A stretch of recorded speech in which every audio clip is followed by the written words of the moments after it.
Ciao Juventini of the world, my name is Giuseppe, welcome back on the channel. It's Thursday, it's 10 p.m. at least in Europe where I live.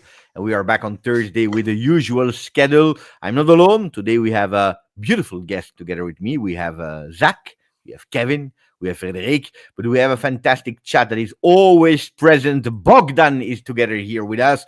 Smalik, Slave, Drugi, BS2IR. Hello, Drugi. Ciao, Antonalia. Buonasera, Massimo Lesti. Ciao, Ciao, Masud. Ciao, Nermin Fabione. DR1S. Ciao a tutti. Ciao, Thomas McLove, that in 2025 watched over 780 videos of GJustjuve. It's already available. You can already start watching your recap of YouTube. Which channels did you watch the most? Which was your top, the genre that you like? Unfortunately, it's not yet available in Belgium, but I think that it's available in a lot of countries now.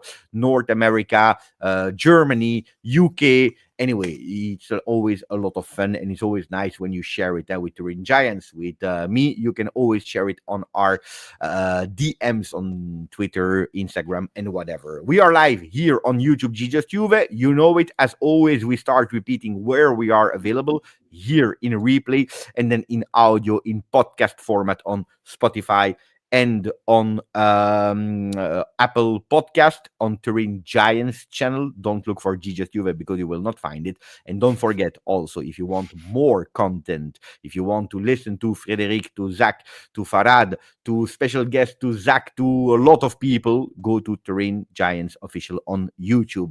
Now that we did the intro, who wants to start? Zach.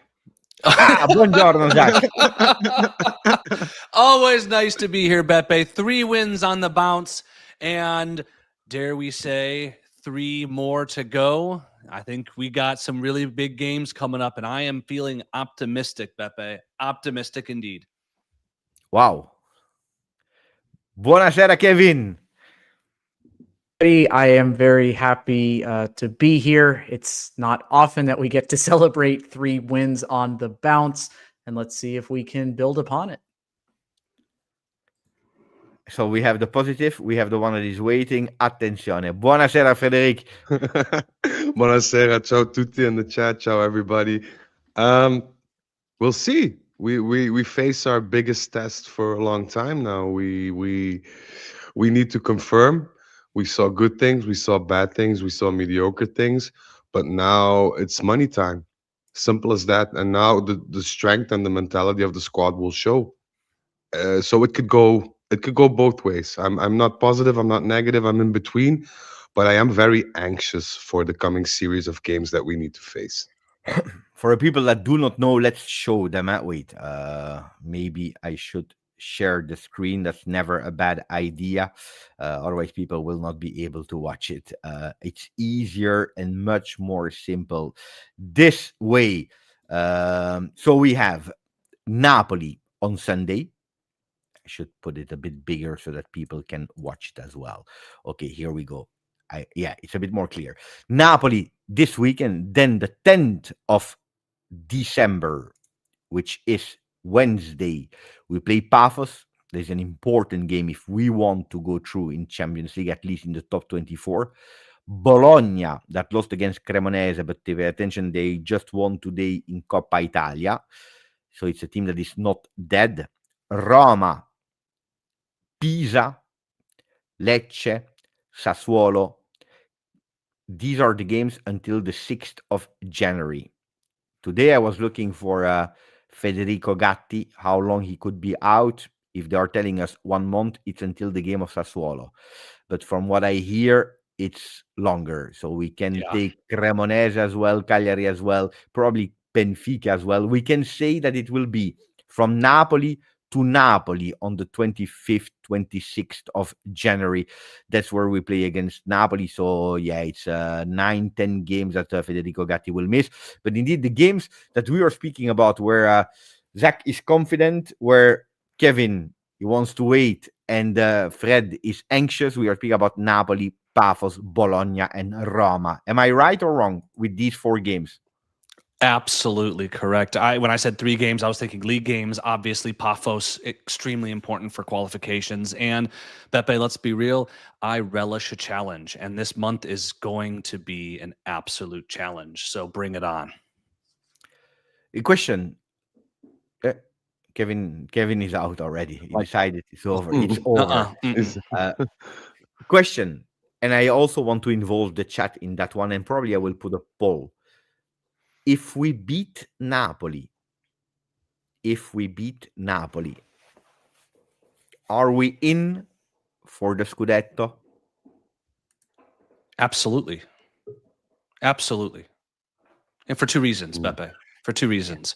One, we're Juventus, and whether the team is the team of this year or the team of 9 straight Scudetti past, the goal should always be Scudetto. If we beat Napoli, that's a real statement. Tied for first right now. That's a real statement, and that's something that the team can absolutely concretely build on. So just from a points perspective, yes. And from a Juventus stature and goals perspective, I think if we win in Napoli, absolutely, we should start talking about Scudetto being a realistic possibility. No, I think you're way ahead of yourself. I think I think it was a little under a year ago. I think Beppe, I think you may have hosted a few of us on your show, or maybe you joined the Turin Giants podcast. I forget which way it went, but it was right when there was this excitement for the Scudetto. when I was optimistic. You were optimistic for it was like, on Beppe's show. It was okay. Frederick said it. Yeah. I remember. What did I say? I don't remember. It was the period where we were optimistic for the Scudetto for a solid like 2 days, and then the whole season came crashing down. Sometime it was like early after March or something. It's around that time frame, and it was the first time Mr. Negative Nancy Freddie here showed some signs of optimism for the season. And I think if that has taught us anything, you just have to take one game at a time, right? We're still outside of the top 4. A win against Napoli would be a beautiful win. A win against Bologna and Roma would be equally beautiful for us. But you can only play the game in front of you, and you have to take it step by step. You can't get to the Scudetto without getting to 4th place first.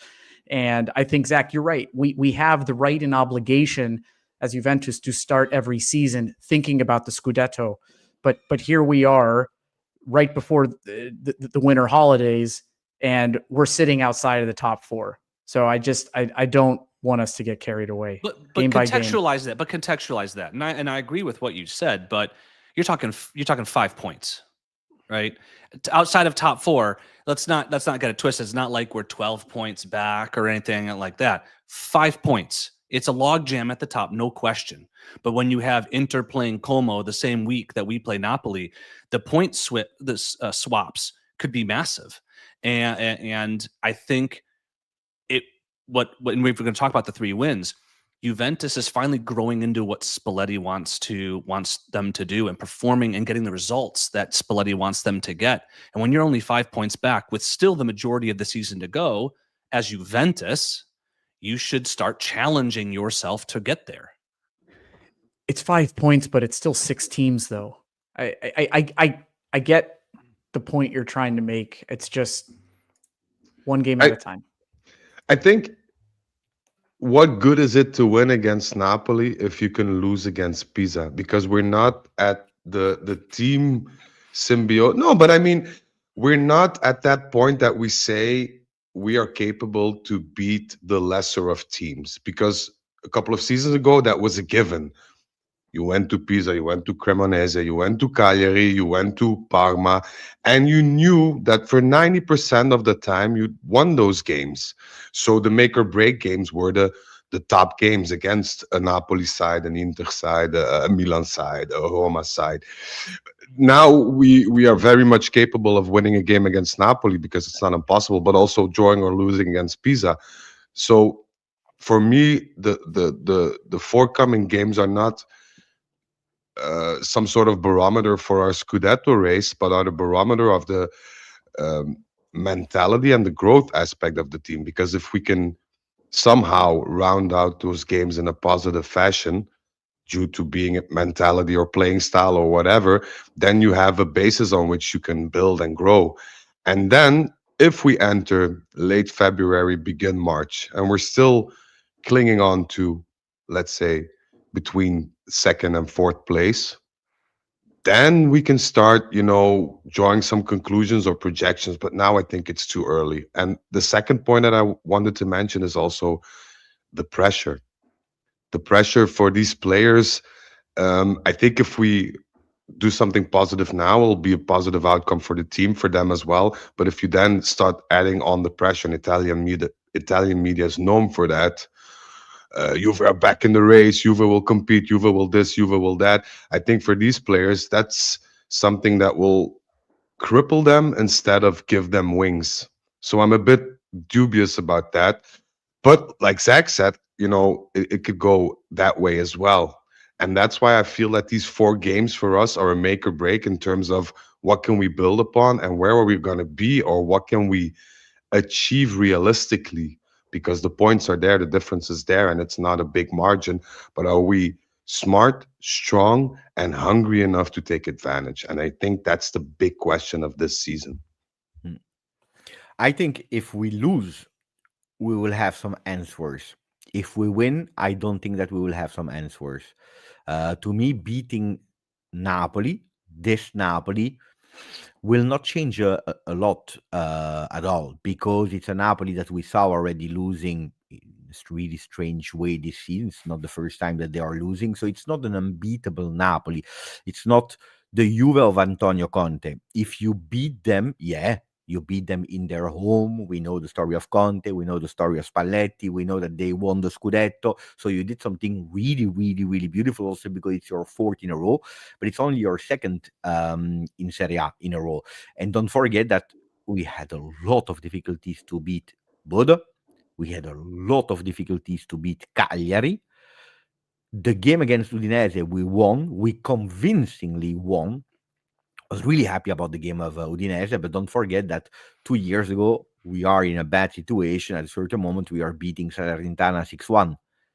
Last year, it's not that we were eliminated against Empoli. First, we play against Cagliari in Coppa Italia, and we beat them 4-0, where we say, oof, that's the turnaround of the season. So the game against Udinese is a new competition. It's a competition where you don't have the pressure of Serie A, of losing points, of losing the race with the other ones that are ahead of you. So you go with it with a slightly much more cool-headed mind, where you're much more free. While against Napoli, it will be the way around. I believe that if we lose against Napoli, we can say that this team has 0% chances to fight for a Scudetto. Not winning it, but even fighting would not be possible.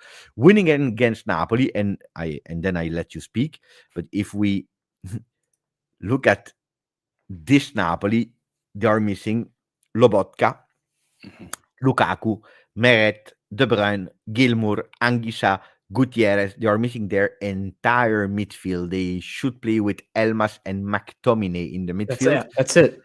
That's it, because there is no other choice. So, even beating, and it's true that we also have our injuries.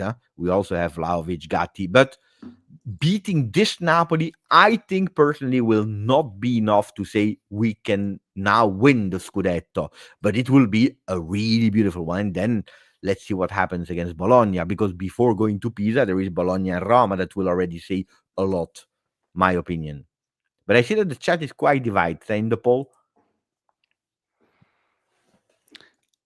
This Napoli team is absolutely for the taking, and I agree with you that we're still learning, and Frederic, surprisingly, but that we're still learning about our own team. The Gatti injury. I'm really bummed for him individually, but as a player, he has not had a good season. What's really bumming to me is that we're not going to see Koopmeiners Moretti in the midfield again, because that looked really, they were very lively, obviously. And I agree with you, Beppe, different competitions take different complexions.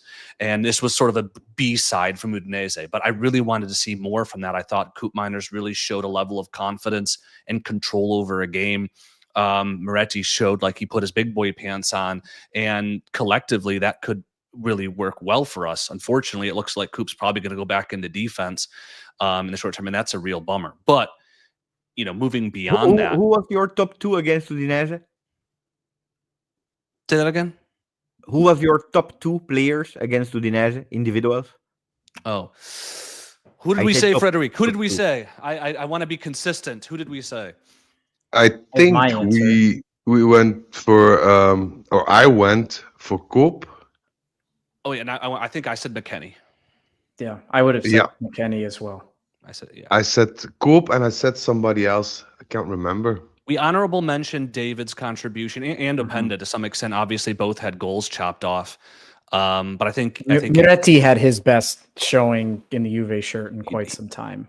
and then both Kelly and Moretti Kalulu for me. were good. So I think we lauded a lot of people. Yeah. Beppe. I think our top 2 though was McKennie and slightly biased on that one. He did have a good game, but as his 200th appearance for Juventus, I also wanted to speak a little bit about his sort of contribution to not only this team but throughout his years at Juventus.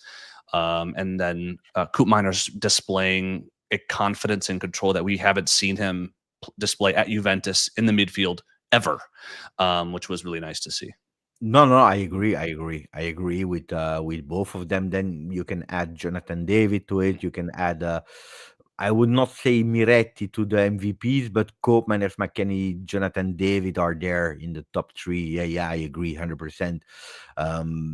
What I loved about Koop, because I was saying it this morning in the video, but 2-3 weeks ago, let's say 1 month ago, when you were mentioning him, people were starting a revolution. It was out. Where today he had one mission. It was, first of all, winning trust for himself.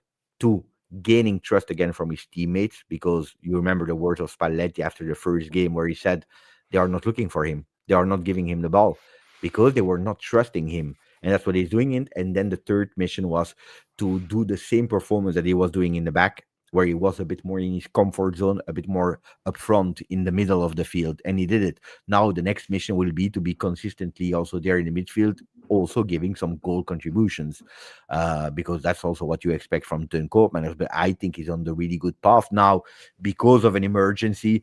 Gatti, Bremer, Rugani are not there. We know already the starting defense against Napoli, and Koopmeiners will be there. Which one is the most annoying one, Vlahovic or Gatti not being there for the next 10 games? Because we know Gatti will come back, Vlahovic no. Not even a question. Vlahovic. Not even. Ooh, What? we have a question. That's the most annoying one. Oh my gosh. Yeah. Well, Yeah, that's the I'll let most you go annoying ahead one. and justify it, Frederic, even though you're wrong. Just go ahead. I think, well, it's not a matter. It's a matter of perspective, I feel, because Dusan has arguably is maybe one of our least prolific strikers in Juventus history in terms of goal contributions and whatever. But I feel that he, if he starts from the bench, he could be a weapon, because every time he started from the bench, he did something. He had an impact. That's undisputable. He always has an impact if he is used as a sub. Whereas Gatti, in my opinion, doesn't have that big of impact when he gets subbed in. We've seen this numerous times already this season. Gatti coming in at like the 65, 70 minute, and he has everything to lose. He doesn't seem solid. He doesn't seem focused. He doesn't seem or look anywhere near the Gatti that we know. So in that respect, we already said farewell to that Gatti. He didn't offer us what he offered us last season. Whereas Vlahovic proved that, even though, because now you still have to pay the man. He's injured, but you still have to pay the man. So I'd rather have a non-injured Vlahovic on the bench with more playtime for Openda and David, granted, but having him as a super sub or somebody who can come in and force something, even though that it's not something that is arguably in his nature. But I think as a weapon, as somebody to use when things get rough or you're stuck in a draw, I think Vlahovic is more of a weapon. Now, can we lose both of them? Yeah, sure, but preferably at the end of the season. Let me Zach say first, and thank you to go ahead. Nabil Piero that became a new member. Thank you, Nabil. And to Assam that says Spalletti will cause chaos in Napoli once again. Why, Kevin? Because I interrupted you. No, not at all. Zach, I think in the never-ending kind of debates between you and Frederic, I feel like usually I'm more aligned with your thought process. Although I have to break that trend on this one. I agree with Frederic. I think what would have me somewhat sway to support Gatti's only because of all the other injuries surrounding the situation. But if you look at the two players in isolation, our team is worse off without Vlahovic than it is without Gatti. But the lack of other options in defense is obviously a challenge. And if we have a Kelly or a Kalulu or a Coop go down, we're in a world of hurt moving forward. So having Gatti as a body in a human cone that can be used is a useful thing. But in terms of impact, Dusan has proven he can have an impact, even though it can be inconsistent. Gatti has not proven that. He's had a miserable season. This is why you are both wrong. All right. First and foremost, I mean, you said it.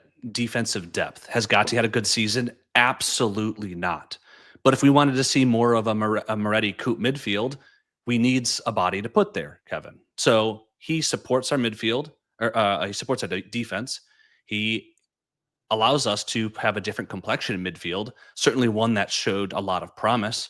And with Thuram being out of form, putting Coop Miners back into defense really forces, and not having Gatti, really forces your midfield and your defense to be locked in. And that gives us very little flexibility. And if somebody gets injured, really screws with us.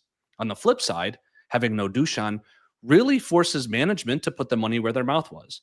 They brought in 2 strikers in the offseason and have given 0 of them a legitimate chance and run of games to build any measure of form because they keep going back to Dusan, who, as we know now, in his 3.5 season, is extremely limited and doesn't have the contribution that we really need to be a persistent presence in the top of the table in Serie A. So let's actually trust the guys we brought in, both of whom, especially David, are proven not only in their domestic leagues, but internationally to contribute in meaningful ways. And ultimately, having no Dusan, who's going to leave at the end of the season anyways, and back the guys who we have long-term, will put us in a position to either see that these guys suck and we need to get rid of them and we're screwed, or put them in a position to be successful and ride them to whatever glory they could bring us to. But if Dusan can still help us get to 4th place, I'd rather him have a contribution to help us get there rather than just see if these other 2 guys can shine. I think both things can be true, that we can start with David and utilize Openda, or start both of them, or find a way to make that work, but still have an asset in Vlahovic who has proven he can make a difference from time to time. And if we're in these situations, but Gatti has proven he can't make a difference at all, right? So you look at him coming off of the bench, and if we're 1-0 down or tied 1-1 in a must-win game, and all of them are, let's be honest, 75 minutes, an asset like Dusan coming in, where he can change things up, he can boss people around, he can help on a set piece, right? There's game-changing capability there that you don't get with Gatti. The argument for Gatti, I think, lies solely in the fact that we have other people injured. Can we also that's the only argument I think that you can make. But it's true. We do have other people injured, fact, and we have a key piece, Thuram, who is extremely out of form. That is the reality, though. In Dusan, we have 2 other guys who've been waiting there, like, give me a chance, coach, and they haven't. Prove it. Why does every coach select Vlahovic? I'm not a fan of Vlahovic, let me put that straight. But Openda and David have been here since August. We had since August 2 coaches. Even before that, when there were other choices available, we didn't have the depth. Okay, whatever. Still, every time Tudor and Spalletti chose Vlahovic, even though that beforehand they said, yes, I'm charmed by Openda, I'm charmed by David, blah, blah, blah, blah, blah. Yet every game we have Vlahovic. And I'll tell you why. It's also the financial aspect. Because if we had a Vlahovic firing at all cylinders from September to December, there was a huge chance that we could potentially offload him for a bit of change in January. Now, due to that injury, we completely lost that. So the question is now, because we're faced with this situation that we didn't count on, because Vlahovic is never the player to be injured for a long time. He has a very good track record of that. Now we're forced to look at when he comes back, and I dare to say April, maybe even May. So that's like, what is it, a month before season ends? What are you going to do with him? Is he going to leave on a free transfer? If yes, which is now probable, we'll lose money on the balance sheet. We'll recuperate part of that due to his contract being terminated and not having to pay the fees, but the outright transfer fee will not be recuperated. And in the situation that we're in, I think every €1 million that we can save or we can recuperate on any given player on every given aspect of the financial balance sheet would be good for us. What you're saying, Frederic, is that the team is prioritizing financial decisions over sporting decisions. We've been doing that for 4 years now. We've been doing that for 4 years. I get that. That's kind of my point, though. Is move on. We're not going to lose money. We're not going to lose money on him because it's depreciated to zero because you depreciated over the lifetime of the contract. So, from a balance sheet perspective, it's a break even if he leaves on a free at the end of his contract. Move on. Let's stop pretending Dusan is anybody other than what we've seen. I'll give you a literal quote. One literal quote from my source. One literal one. After the third training that Spalletti conducted with Juventus, he went over to staff and people that were there before him and asked this literal question. Did Lois train yet this season?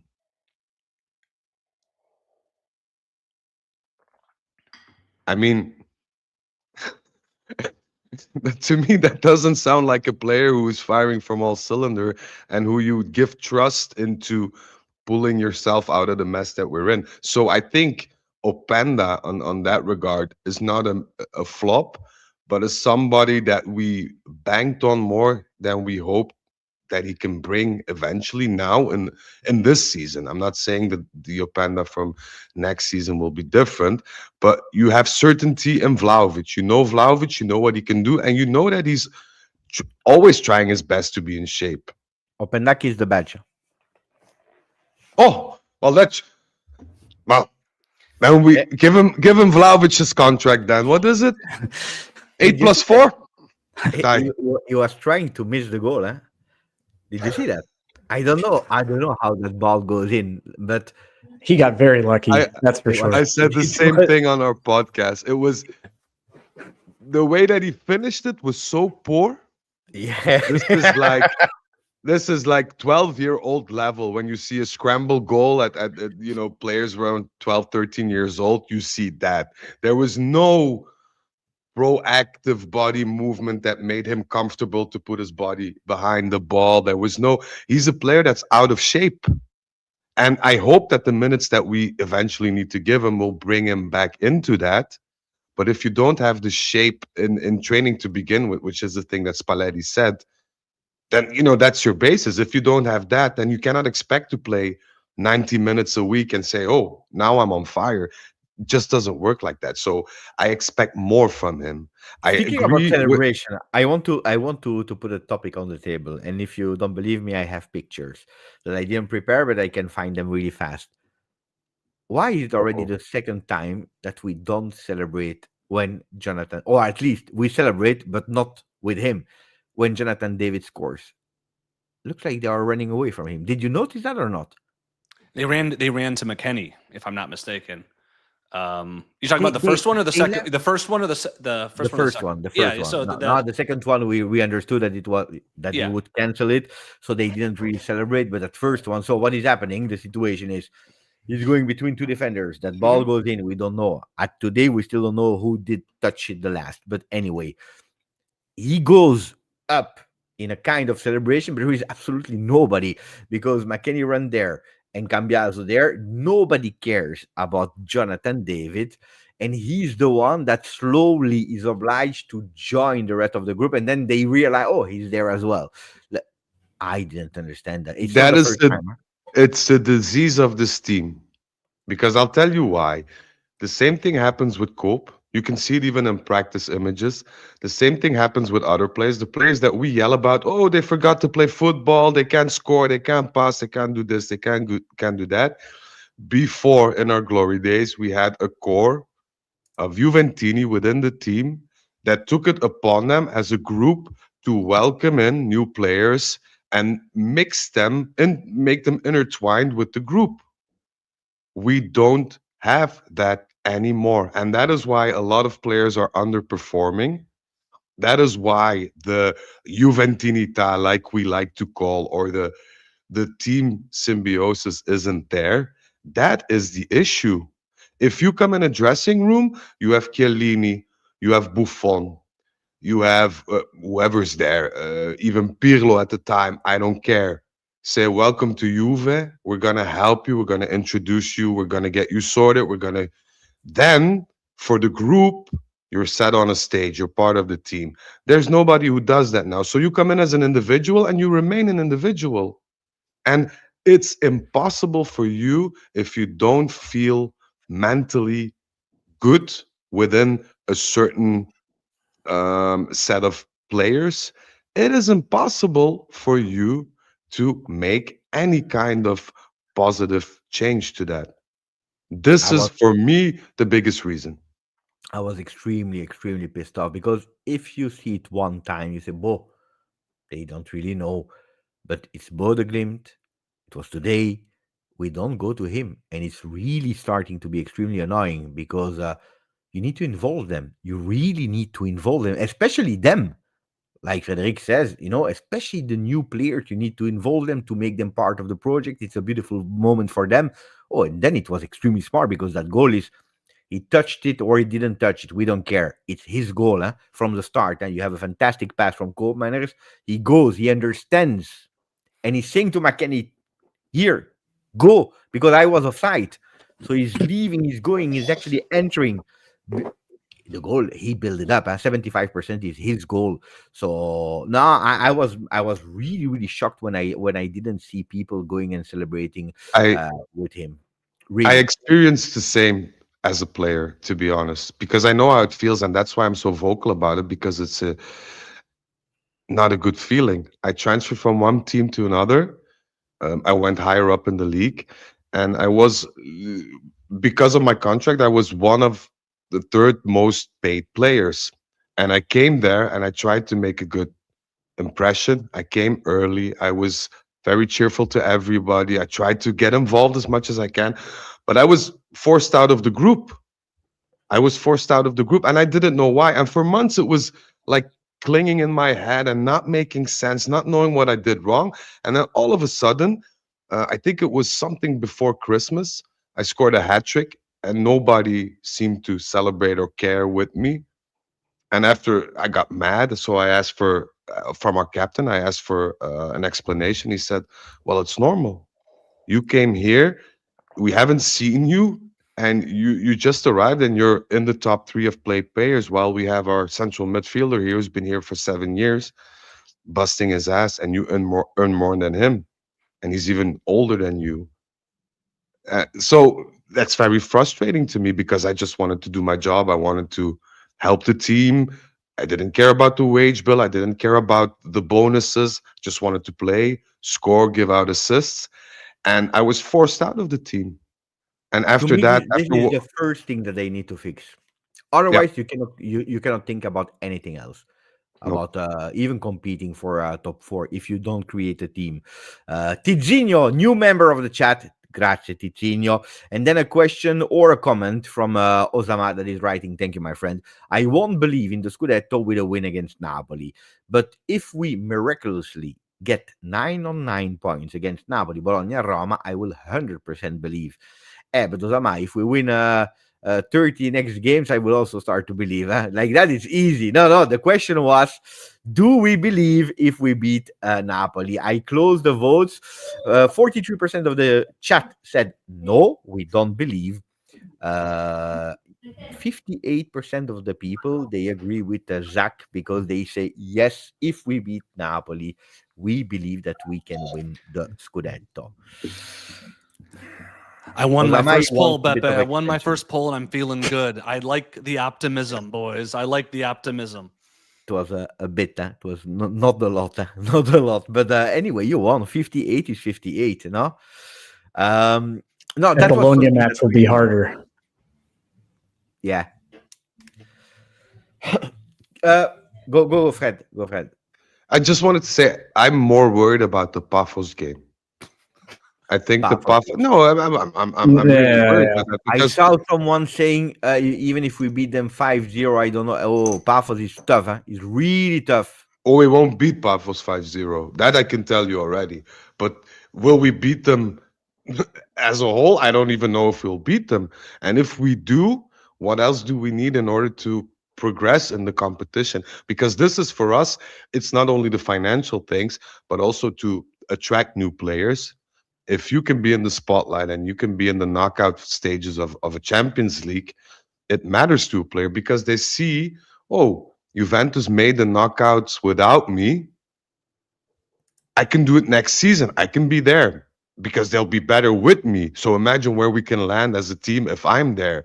If you don't have that, then it gets very difficult to convince players because if you don't have any affinity for Juventus and I don't know, Norwich County is offering you more salary and you have the same amount of chance to end up in the Champions League with Norwich, but you get paid more. Ooh, Zaccagni, always loved him. Zaccagni. Yeah, Zaccagni is a good player. I agree. Yeah. Just scored at the 80th minute. That's cool. But I That's think cool. one note about Pafos and the Champions League in general is there are no easy games. Every time you think there's an easy game, no matter it's Juventus or any of the top teams, they drop points because everyone, especially the smaller sides, are going into it wanting to prove themselves. And so Pafos is absolutely coming to this competition with a chip on their shoulder to say, this small 12-year-old club from Cyprus, it deserves your respect. At the same time, and we said the same thing about Bodo Glimt, is that as much as it's a game you respect, and a team who's out there to prove something, as a Juventus, what does it mean if we don't go in there and get the job done? I mean, this is a game in Italy. Two of our last 3 Champions League games are in Italy against teams that are below us in the table. We can respect our competition while at the same time going with an expectation of victory, which is, I think, we absolutely should do. I mean, come on, guys. What are we talking about here? We need to go in with the professionality to go in and beat this team to progress in the competition and to further build on what Spalletti's doing. So I don't think there's much. I mean, yes, you respect your competition, but come on, let's not get it twisted.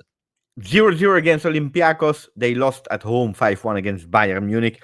Kairat 0-0. Villarreal, they beat them. But do you know that Villarreal, they lost every game and they only scored against Juve? So the only 2 goals scored against Juve in the competition. And for the rest, they have like 1 point that they got against Juve. A total disaster. Anyway, and then Monaco, that will also be our opponent in the last game. 2-2 against them. So it's a team that, it's like a bit l'Union Saint-Gilloise or Bruges or these teams that should not be there or supposed not to be there. They have absolutely nothing to lose. They play without fear, and then they can have beautiful results. So pay attention to Paf. Yeah. Really. Fred, Kevin, you're more worried about or Yeah, I mean, the Pafos Napoli game or and Pafos? and Bologna. It's these games because in the big matches anything can happen. In the Napoli game it's in lights, right? It about what this game represents. Spalletti's return. We have the injuries on both sides. It's Conte against his previous team, Spalletti against his previous team, and there's just so much around it, and anything can happen. if we win, it's we rose to the occasion in that moment, not because it's anything I think indicative of progress within the team. I think where we have consistently struggled over the last couple of years is against the provinciale sides, right? It's the side. It's the Zach. You talking about just buckle down, be Juventus, do the professional job, and get it done. But those are the opportunities in the matches over the last couple of years that have sunk us.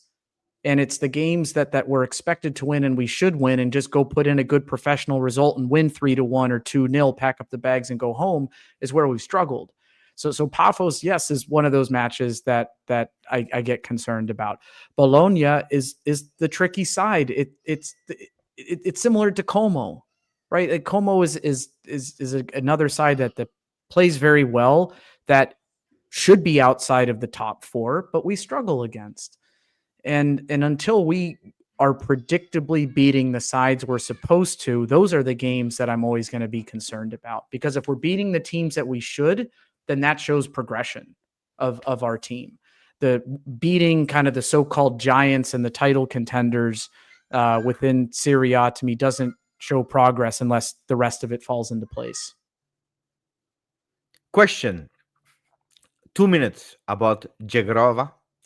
But my question is, why are people not believing what Tudor, Spalletti, and the coach of Kosovo are telling us? More clear than that, I don't know. Huh? People do not want to believe the coach. Today again, I received some messages under the video. No, it's an excuse. No, it's not normal. And people, they don't believe. They tell me, Beppe, no, everyone is lying about Zhegrova. We want to see him from Also, the start or entering the more like they tell me Beppe, he has at least 45 minutes. I don't know how they know. Huh? we bought him for half of his market value.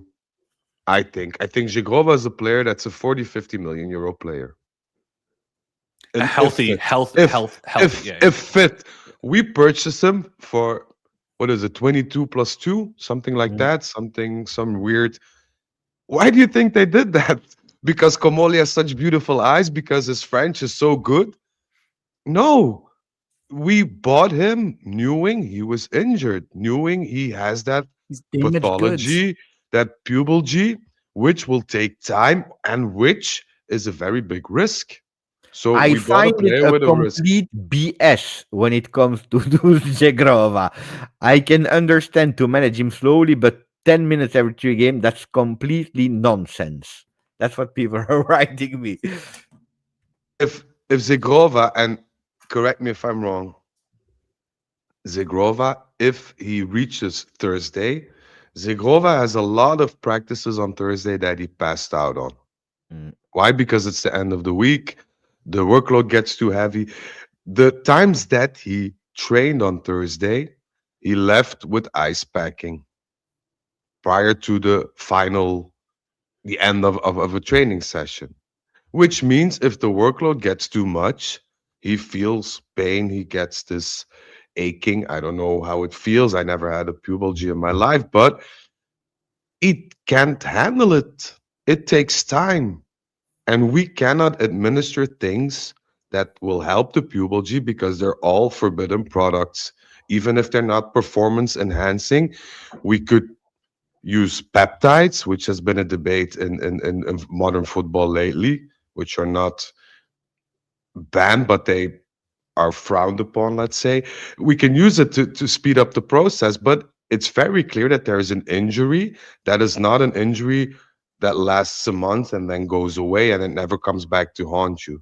This is an injury that keeps rearing his ugly head up, which gets inflicted by inflammation and overload. So we cannot overload him because the risk is that you will finish his career. So Yeah, if you want Zhegrova for an hour, let him play an hour, but then the chance is very big that you won't see him for the rest of the season. It's I as have a simple as question. that. I have a crazy question for Zach and Kevin.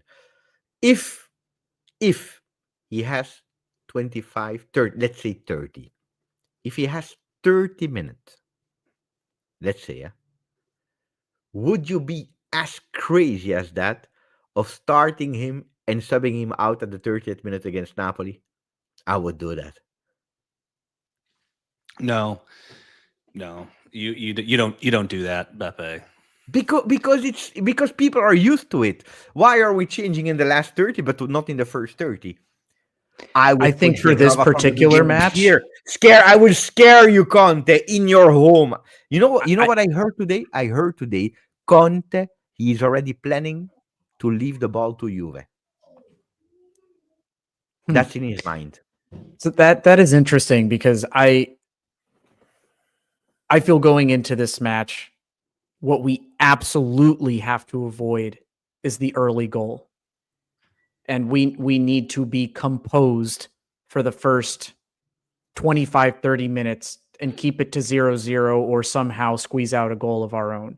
Because I think the longer the match goes on with their lack of midfield options and with just Conte's craziness just in general and the pressure that he's going through, I think the favor starts to fortune start to point our way the longer the match goes on. And I don't think Zhegrova offers us anything defensively. I actually probably wouldn't start Contextualizing to start. I would go Yildiz McKennie and David perhaps as well, to have more energy and legs and just completely dominate and win the midfield personally. And then hold on and be defensively sound for the first 45 minutes, and then bring in the Contextuals, the Zhegrovas, the João Marios to break things down. I would play Contextual. No, I was of course I was provoking for Zhegrova. It's a bit too much, but I would play at least Contextual. I would play him. No. I'd No win the Contextual. midfield. No. I'd win the What midfield. do you do then? You play Miretti, McKennie, and Yildiz. No David. No Openda. Nobody. No, I think you do. Go ahead, Frederic. No, sorry to interrupt. I'd play a tridente consisting of Yildiz, Openda, and David, or leave Openda on the bench and start with Zhegrova. For 30 minutes.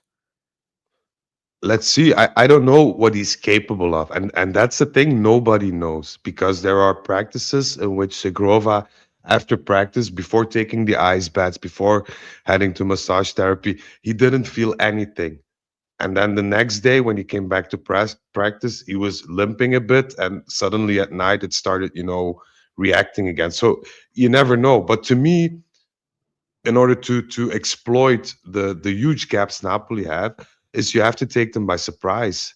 And I think if you steamroll them for the first 15 minutes with a high press, no matter the player, Zhegrova, could be Chico, could be Openda, I don't care who is ever in form. But if you really steamroll them and do something unexpected, they'll start to panic, because this Napoli team quickly starts panicking. If they've shown anything this season, it's that they're not as resilient as they used to be.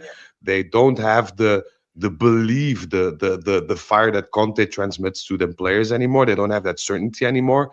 So if you decide to steamroll them in the first 15 minutes and you might get a goal, the done. plan of Conte is clear. He wants to give us the ball to attack us vertically. That's what he has in mind already. Colo is saying, and I think that this one is a stretch. Let's be honest, this is Napoli away. Let's take the loss and start thinking about Pafos. Now, of course, I'm conscious about Napoli. They won the Scudetto. I know that they have Conte. But if I'm totally honest, taking away the injured players from Juve and the injured players of Napoli, are we scared about this Napoli?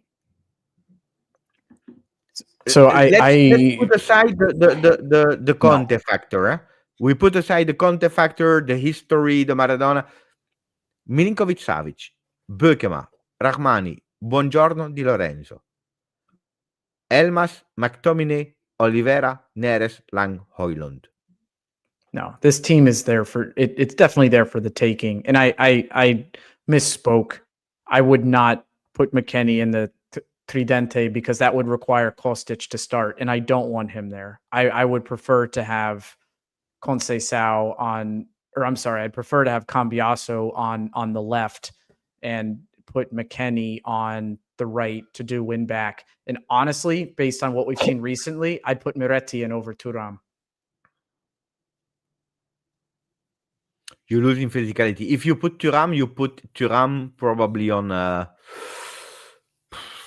You choose one. Probably you put him on McTominay or and You put him in the six. You put him in the six. You put him as a defensive Yeah, yeah. midfielder who needs to either Sacrifice. switch out with McTominay or even when Long comes in centrally, which he does a lot, handle him as a first line of defense before the defense breaks Mhm. in. So with his physicality, I think it'd be a good fit, but you need more creative. Then I put a creative Tridente because otherwise you lose force up front.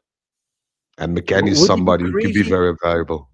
Zach, do you think that he would be crazy enough to not play David and Openda, but to play with a Yildiz Conceição Miretti up front? I don't think that would work well for us. I think that would be too crazy, especially if, as you say, Conte's plan is to sit deep. I think having David's movement, it dropping deep and then extending long, is going to have is going to at least force the Napoli defense to track his movement, which is much better than Dusan Vlahovic is. He's much better in possession, and so having him there to occupy and annoy the defenders in a sort of a half field set is going to be really important to us. And I think, to go to the Chico thing, having him also in a tight field eliminates Chico's biggest weakness, which is in between the boxes, where he doesn't really know what to do and he doesn't really have a presence. If you're going one way and trying to press a team, his shifty movement in tight spaces is exactly the type of presence we want opposite Yildiz. This is an Openda game. Openda and a team that sits deep, not a team that gives you space behind, Frederic? That seems... I agree. No. I agree with that. This is a classical Openda game because Napoli won't sit back all game. I can tell they'll start like that. No, but that's when you after sub. 20 That's when you sub in Openda and you sub in Zhegrova. Like, they're tired. They're No, stretched. Zach, I'm back on your side. I wouldn't. No. Hear me out. I wouldn't mind sacrificing 20 minutes in order for Zhegrova or in that case Openda or whoever to no. But I mean, we can laugh, but you'll see. This is a typical. This is for a striker that is fast and technical. These are the types of games because they won't play with a barrier. They won't. They started a lot of games this season where they dropped back. They even kept the wing backs back. Conte was screaming, don't go, don't go, don't go. And they did that well for 20, 25 minutes. Then the insecurities start, uncertainties start. You see players switching position, but don't know what to do. And then you have a lot of cracks in behind, a lot of space, a lot of depth. And players like Zhegrova, who's also very fast, or in my opinion, Openda, if he's in the right mood, the right setting, can take a lot of advantage there because you don't have any defender at Napoli who's capable of containing a fast and technical striker. You have butchers like Brukema, but that's somebody, if you put him against a sprint against Zhegrova or Openda, goodbye. I think you're agreeing with me, Frederic. And by the way, I was laughing at Beppe playing with the layouts, with putting us next to each other there. I was responding to a comment. I think we're agreeing. I think we're agreeing with each other, though. I think you're agreeing with me for the first 70 minutes, and I'm agreeing with you for the last 20. The thing is, if you keep putting Openda as a sub, even though he's not training well, he's not in shape, it gets to you. I think this is the exact time that you need to start saying, as you did with David, because you saw what a difference it made when David got his starting minutes purely mentally. If you say to play like Openda, I'll give you your chance, then your motivation is times 200, especially in a Maradona, in a big game. If you get that confidence, whether or not you make a difference, it doesn't matter, but you have that confidence of starting. You can sub him out. You want Yildiz, David, and Openda together? Or you want Openda over David? No, I would like to see them together because I feel that in the future it's going to be necessary for us to make David and Openda to make them coexist.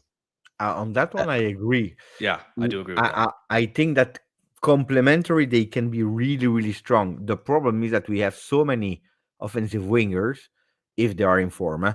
You have Yildiz, Conceição, Zhegrova, one you can transform into a number 10, but what do you do with the other ones? That's problematic, because this team, I really believe that they are really complementary. In a 3-5-2, they could be fantastic, both of them. If we disregard Yildiz and the other players, they could be really, really great together. But the team is not built to play with only the two of them.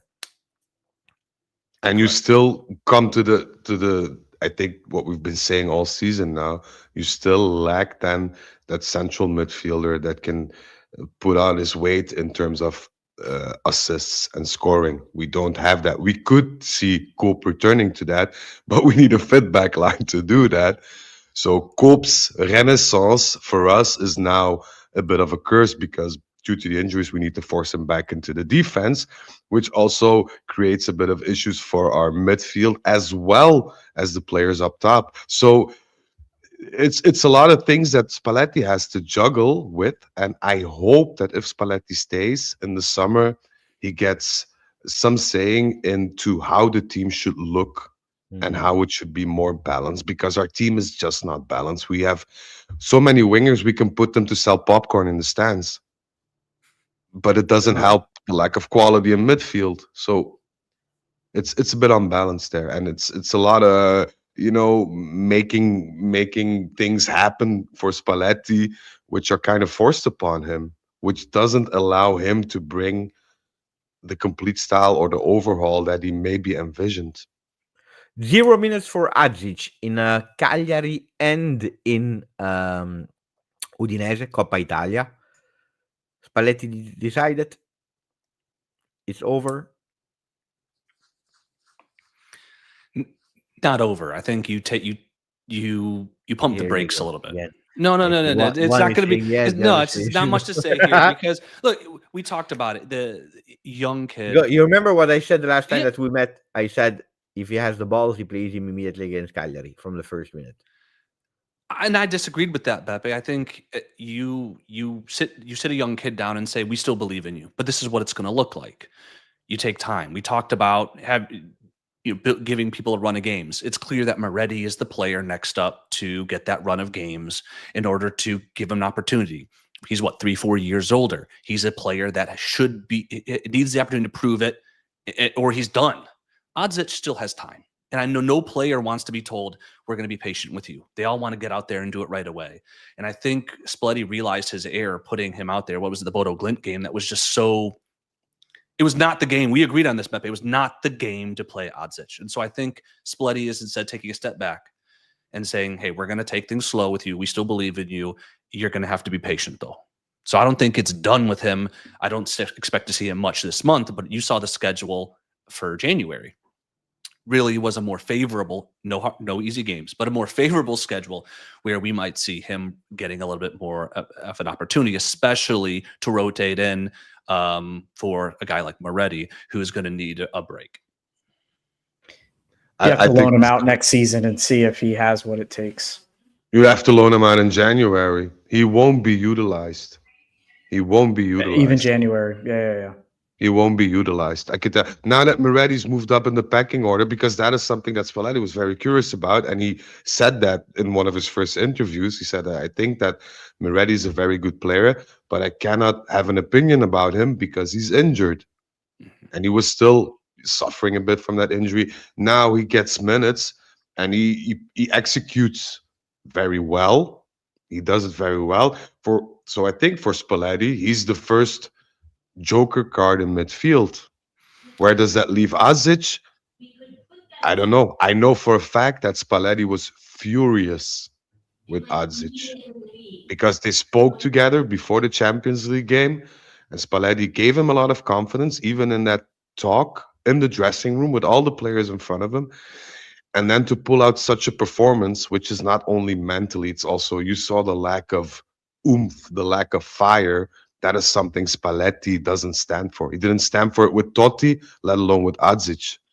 So I have legitimate reasons to feel that we won't see Adzic this much coming season.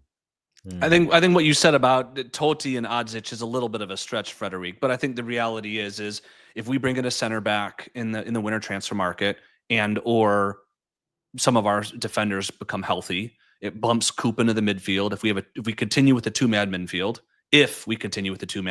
and you have Thuram, Moretti, Locatelli, Coop Miners, then Odzic won't get a game, right? If the idea is to swap to a 4-3-3 at some point, then you're going to need depth, in which case he'll stay. But if you stay with the two-man midfield, you bring in a defender, some folks get healthy, I could see loaning him out for 6 months to give him the confidence and give him the opportunity. We did the same thing with Fagioli. We did the same thing with Moretti. And I think that would be ultimately good for him if we envision he's not going to get the games and we have the depth. Mercato, the last 10 minutes, max 15, and then we close. It's a beautiful chapter to end. It's the 4th of December. From what I knew is that, Juve would have looked, but at today, so I'm speaking before the injury of Federico Gatti, there was nothing really concrete, or they didn't decide yet, like, okay, we are making a real short list of players that we want to go on, from what I heard. Even for Sergio Ramos, it was like not interested. Now, with Gatti injured, Dusan Vlahovic will not be replaced. That's a fact. That's not where they will go, so they will not go on the market for him in the winter. But where should we go for? Are we looking for? I heard that Juventus, if they go on the market, it's with high urgency for players, not in the offensive wingers, but wingbacks. Wingbacks, that's what Juve is really interested in, because they know that we are, and it's not a coincidence. Cambiaso and Cabal were the worst two on the field, too, according to me, against Udinese. To me, Joao Mario, nobody sees him, so that's where we lack more than even in the midfield, too, from what I heard. Well, this gives me the perfect timing to advertise Zach's show and my own show, The Scoop, which we will continue to start airing next week. Tomorrow. Even. Yeah, sorry. Tomorrow. Yeah, I forgot. Got the times messed up. What I will say, or what I know, is for Juventus, the two priorities, which even if nobody leaves, will be a midfielder and a defender. As to which it will be probably a wing back, because we're counting a lot on Bremer, and I think Bremer had a scan today which looked very, very, very promising in terms of tissue that has been healed and whatever. So that looks very promising. So I have to agree with you, but I also think, even considering the fact that Spalletti will push for it, is that we will bring in another midfielder. Also vital for him to switch over to maybe a 4-3-3. 4-3-3. Mm-hmm. So I have a lot of hopes. I'll come back to you with some names, but of course, the priority will be in the defensive line. And if we get other players in, it'll have to be some sort of a makeshift, in the sense that if one goes out, another one will come in. So if an offer arrives for even João Mario, and he leaves, we will replace him numerically if we have the opportunity and the financial means. So the goal for Comoli is to get more depth in and get more quality in. So depth and quality are the two stop words for this mercato, and I wouldn't depend so much on quantity, but we're really looking for that quality in the areas that we're searching in. Would you go for or maybe I can do a poll. Here. I do the poll. So January, center back. I'm speaking about center back. Are you ready? Sergio Ramos, Danilo back, or Thiago Silva? So you have to choose one. Is this the rule, Beppe? No, yeah. Or can you say, or you can say none of them? Can we say none of yeah, Una them? scelta di merda, però, una scelta di merda. The poll is live. The poll is live, so we are obliged to choose. I have chosen already. Yeah? I know who I want to go for. Tell me. I start. Yes, of course. Sergio Ramos without hesitation. And I don't Yes. care. I even don't care if Yes. he's not playing. I don't even want him to play. I just want him to be in the locker room. Yeah, I won the bastardo. Sergio Yeah, Ramos yeah. is the typical prototype of a bastardo on and off the pitch, and this is something we need. I buy I his can shirt. never forgive him for what he did in the Champions League final with Cuadrado. That's Sergio What we Ramos. That's need, why you love him when he's in your team, and why you hate him when he's not playing with you. Sergio Ramos is for me, and even I'm I sorry, give him the I'm not. captain bent. Huh? I give him the captain bent. Here, I give him okay? 10 million a You're year. insane. Sergio Ramos, I want. It's he's the prototype of a player that you need in your team and which you despise at the same time. Especially when Especially you don't need, especially when you don't have them. We have zero players that are close to the personality of Sergio and Ramos. and Zero. look at the That, shape that is a he's in. fact. That is a fact. Look at the shape he's in. The guy's 39 years old. Look at the shape he's in. He's somebody who comes in your dressing room, even if he's part of your team, and you go like this. I'm gonna shut up now because Sergio Ramos is here. It's true. And if I It's say true. something wrong, he'll smack me across the head. This is somebody you need. This is somebody who can guide a player like Zhegrova, who can help Yeah. Yildiz, but also who can manipulate the other team, and he knows what his strong suits are, and he plays according to those. And I love that about that player. I hate him if he's not on my team, but if I can have him in my team, I would find it awesome. And given the alternatives that we have, because we don't have many, why should we? Oh, but there's a young player who plays at Parma, 19 years old. That's not the type of players we need. We need those veterans with balls the size of basketballs who can basically eat up an opponent in a make or break situation, in my opinion. But the chat will probably say different, and Zach, I know, will say differently. Maybe, I'm maybe struggling Kevin's keeping on my my mouth shut. side. I am struggling keeping my mouth shut through all of that, Frederic. I'm gonna give. Hopefully, Kevin will speak for me. So because I'm struggling I right now. mean, between if I gunned in my head between those three players, I don't even know if Danilo is.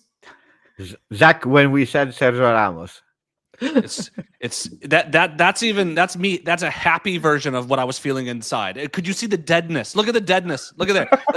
Let's break this picture. My man down. gave up. My man gave up. Checked out. There's you got the stank face right there. You got the stank face right there. The eyes are dead. Okay, I mean, If Modric can make a difference in Serie A, Sergio Ramos.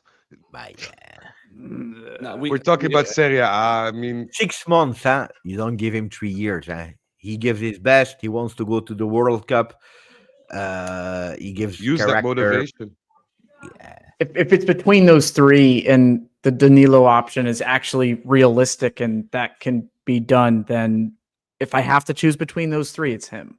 But I Danilo. wouldn't want any of those three. Yes, Danilo. To me, it's a closed chapter. And I like Danilo. He's there on the wall. Yeah, Sergio Ramos's career is a closed chapter. yes, yes. Same with Thiago Silva. So like we all agree.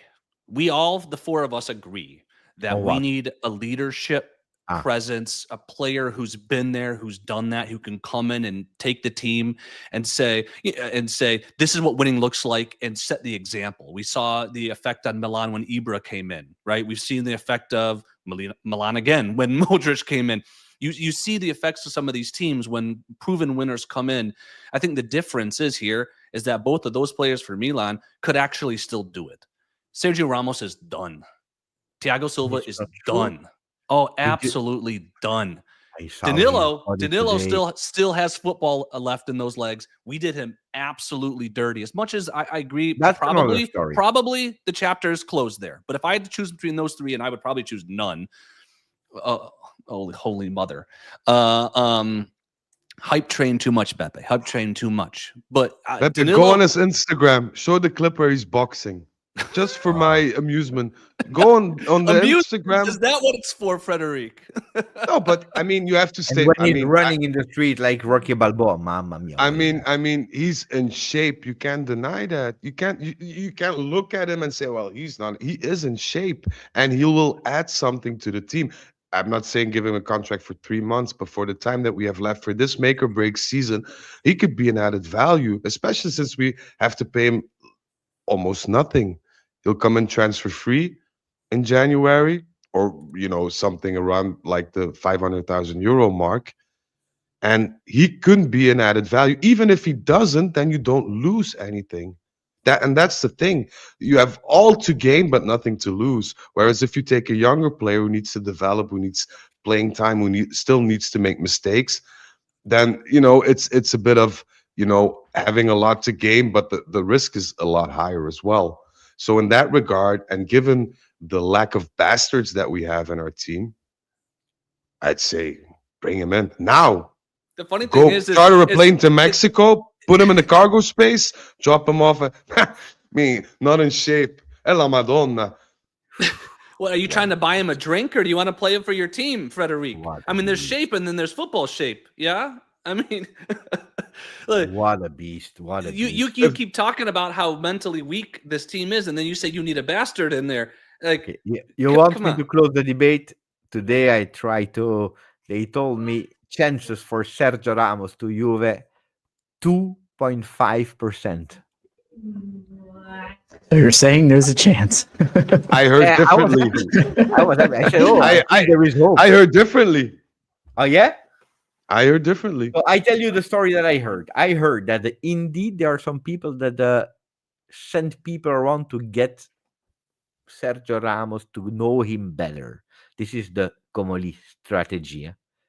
Understanding the person, the motivation, the entourage. I don't know what he needs to understand from Sergio Ramos because he's an open book, but this is really, but from what I heard, 2.5%. Now the question is, Spalletti, would you want him? I hesitate about that. I know somebody who really wants him. His name is Yeah, We Frederic. will see. No. Within Is it Juventus. Chiellini? Is it Chiellini? Yeah. Yeah, Chiellini, one of I course. could. They already. But Chiellini's texted- still a gentleman, though. Even though he's a total monster on the field, he's a gentleman. Sergio Ramos is a slur think- of 4-letter words. I'm not going to say on the internet. No, but I think Chiellini and Ramos have that in common in respect. And I think that Chiellini maybe realizes as well that this is something that we need right now, and the cost effectiveness of it as well. I think this is something that we mustn't forget, because if you go and you want to buy an established player in January, they'll make you pay, because you don't have the time to negotiate. You don't have the time to come up with all these formulas of how to do it and when to pay and whatever. So this is, in my opinion, a clear-cut case. Will we proceed or not? I just know, and this is what my source told me, that there have been conversations, and also Milan are very interested. And then the Modric factor comes into play, because Modric played alongside Sergio Ramos for a long time. If Modric keeps texting him and says, Sergio, come over to Milan, it's blah, blah, blah, blah, blah, of course, this guy will cave. But to me, they told me that the percentage that Sergio Ramos would come to Juve is a lot higher than 2.5%. He didn't give me any percentages, but he said there are still talks planned. And if there's still talks planned, that means it's a lot higher than 2.5%, in my opinion. Because 2.5% is, I'm flattered, thank you, but no thank you. I buy the shirt. Mamma mia. That monster. I have a question. Yeah. Clarifying. So, Beppe, you started the transfer talk here talking about your belief that we'd be looking at wing backs. And are we talking wing backs in terms of what DiMarco is as a wing back in a 3-5-2, or what a right or left back is in a back four? Because they are very different. Not very different, but they are different players. Like DiMarco is an amazing wing back in a 3-5-2, but a terrible left back in a back four. What's the Spalletti profile? wants to step away. He wants to step away from that three-man defense. We already saw it against Udinese, where we were with three, but building with four, you start already seeing a switch. I believe today Gazzetta Sport is showing you a 3-4-1 that is actually a 4-3-3. If you put Cambiaso a bit lower, he really wants step by step to try to go towards that four-man defense. But he knows also today that he doesn't have the men to do it. But you're talking traditional right and left backs in a back four, not the okay. All right. I would agree with that, but yeah. I might just add one thing. We are very interested. I'm not going to say a name because I don't have that much. And if I have them, I will reveal them tomorrow. But we are very interested in the opportunities, but not just for the financial sake of being an opportunity, but in terms of switching between formations. So this is a very high criterion that's being upheld by Spalletti and by Comoli themselves. So they don't want to invest in a player that's a monotonous player in terms of a formation. They want somebody who could be utilized maybe as a wing back and a center back at the same time, or maybe a midfielder that can play defensively but also offensively. So they're trying to create a short list from that. And what is crazy, and this is maybe one thing to take away, we always think that Juventus approach players and talk to agents, but sometimes it's the other way around, that players or agents or representatives offer their service to a certain club. And what's crazy about this is that even though we're doing worse in terms of performances than maybe in the past, there is an increase of more than 25% of players or managers that contacted Juve proactively about certain players. So I don't know if that's Comoli's hand, who knows everybody and has connection throughout, but there's been an increase of that. So I don't know if somebody, light the fuse a couple of months ago on certain players and now they come back or whatever, but it seems to me that we will have more options. I'm not saying we picked the right one because that's always a coin flip with this management up until now, but we have more options. So if you have know more who I would options, take for a 1.5 year contract?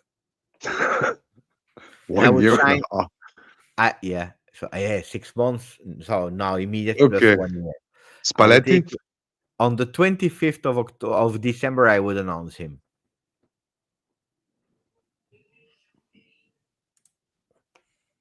Yeah. Jonathan Close. And we were very close. You see, we are very close, and I will announce him on the 25th of December. 33.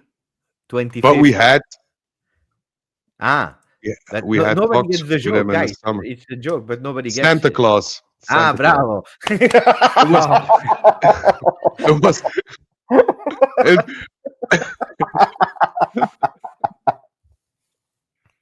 right over my head. Right over my head. And the funny thing about this is that we were in contact with Klaus, and Zach and I talked about that in the summer. In the summer. But we wanted him in the winter.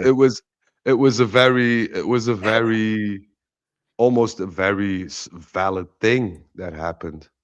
And I don't know the reason why it fell through, but it was a very serious. There were a lot of talks going he back said and it as forth. well publicly. He said it as well. Yeah. At the end, Nice didn't want, but I would try again because, but again, not the 3 years contract. He's already 33. But we need to think about immediate impact, and it's a player that can play in different ways. He can play in a 3 if we put him a bit higher on the right side. He can play with 4. It's a player that could really reinforce on the right side, which Joao Mario cannot do and will never be able to do. More on that tomorrow. More on that tomorrow. Is there a last topic you want to bring on the table before we close and we see each other after Napoli, Juve, and after Juve, Pafos? What's the poll say, Beppe? What's the poll say? I need to close the poll. Wait. The poll. 17%. So, Thiago Silva. 30% for the second one. 53% for the first one. And the winner with 53% is Sergio Ramos. Second, Danilo. The The people chat have knows. spoken. No, I'm a see, text. I'm a text. Chiellini. Bepe's been hitting the propaganda on Sergio Ramos hard. You know, he's been prepping them for this. Ride the hype train, boys. Ride the No, hype no, train. no, It's coming. It's happening. I can feel it. I can feel it. Good Lord. How will he look when Oh he's my in shape? But Kevin, you don't want him just because of the Real Madrid, or there are other reasons why you don't want him. It's a big part of it. It's a big part of it. I just don't like his character. I just don't like his character. I think the majority of people who even the ball busters of Juve, they were gentlemen, right? And you look at even the captains that we've had, incredible competitors, but they stand out as individuals. The Del Pieros, the Buffons, the Chiellinis. I mean, even I won't go beyond that with other captains that we've had, but You stopped before mentioning Bonucci. And I mean, because then we start to have degradation of what stands up to a traditional Juve captain. But I just don't think he fits the character of the club. And I think you look at our club as having a certain, I don't know, there's a certain character that I think goes with it, going back to that the captain kind of going down with the ship, going down with Serie B, and you can be a competitor, you can be hard nosed, you can leave it all out on the field, but you can still be a gentleman. And I don't see that in him. I'm going to I just tell think you. he's yeah.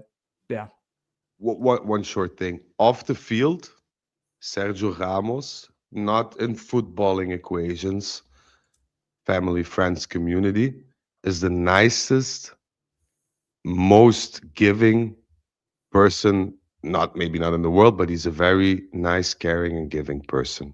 And I know this for facts. I know this. You'll have to, trust me on that. But I know some things that he didn't even make public, and he explicitly asked not to make public because he didn't want the spotlight for the things that he's done. Interesting. And for me, as a Noted. person, What? not speaking as a footballer, but as a person, it just goes to show that you, as a football player, often characterize yourself with a certain trademark, a certain aspect, just for that on-field feel in terms of the locker room that you're in or in terms of the opponent that you're facing.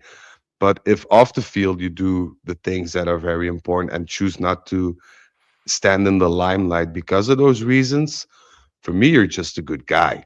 And I'm not looking for good guys. I don't care, but I love what he brings to the pitch. And I think that part of the character that he is some of the ingredients in our big melting pot on the stove that we need in this team. So for me, that's a win-win. I spoke For with me. Dick Steiner. I spoke with Dick Steiner back then, and he told me that when he was watching the day after, with all the team, they were watching again the game to study. He said, I didn't recognize myself. He said, I was such a bastard on the field, but I'm absolutely not like that. I was watching another person. From the moment he was on the field, he transformed himself. And he said then, when I was watching myself, I was ashamed. I didn't recognize myself. It's crazy, yeah? It's That not is crazy. interesting. It's not crazy at all. It's very common in the athletic world for people to say that across all sports, and I think that's the point about Federico. Zach is arriving. Zach is joining the Sergio Ramos team. No. This actually backs me up. The thing is you're not bringing in Sergio Ramos to be the nice guy. Exactly. I'm still that guy. See. Look at the deadness. Look at the deadness. People who are just listening will be so confused with some of our reactions. Beppe is showing a beautiful picture of myself looking dead in the face every single time you mention Sergio Ramos. You're not bringing him in to be the nice guy he is off the pitch. You're bringing him in to be the football he is, and the footballer he is a polarizing figure, if on the pitch and in locker rooms. I mean, and that's not even discussing what I believe, and that he's just as an athlete in this game done.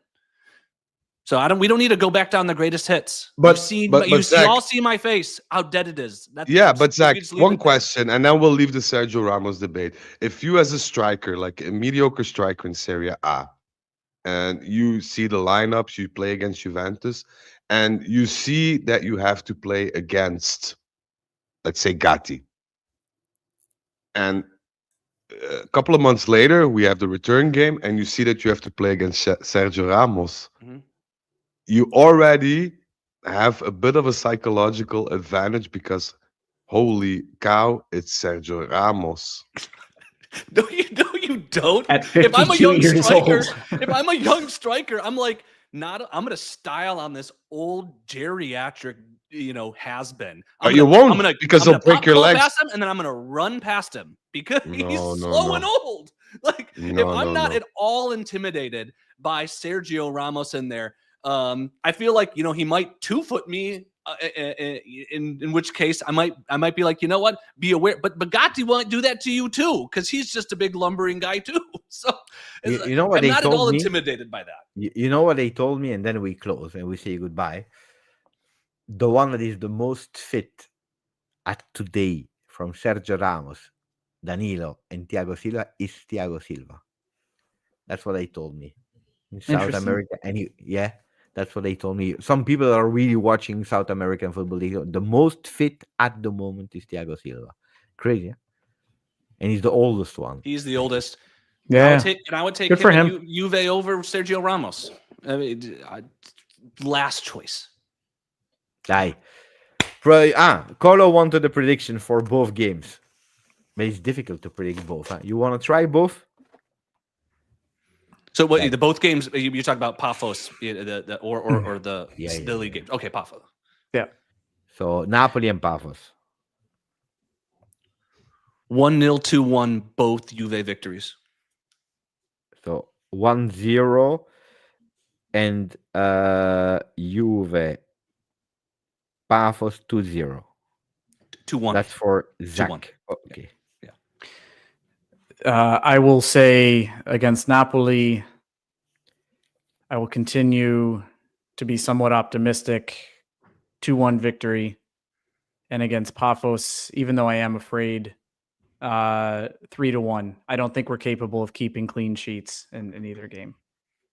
But I also want to say, as my last thing here, props to Locatelli and McKennie on both reaching 200 games. So just He had to open the door for He had me. to. No, No, there wasn't any. no. I'm just saying we didn't Stop.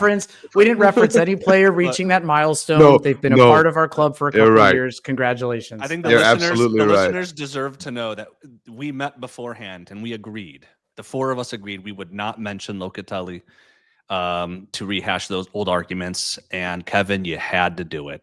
But But it wasn't Kevin, opening Kevin, any door. It but was if you're a gonna- statement of them reaching it, and If I'm you're- going to be the if you're bigger gonna man. If you're going to recognize milestones, then say what? We are at 102 from Yildiz and 102 from Cambiasso. So they both had 100 appearance milestones as well. Should I'm he gonna have be left the the bigger penalty man. to Jonathan David? Question mark Yes. now. Yes. Attenzione. Yeah. Yes.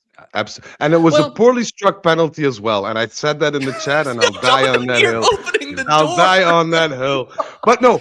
In all fairness, I'm going to be the bigger man. I'm And gonna voila. say And we open the congratulations. debate. No.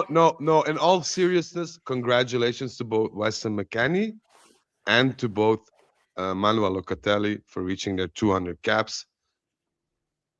And I hope Locatelli won't see 250. That's all for today.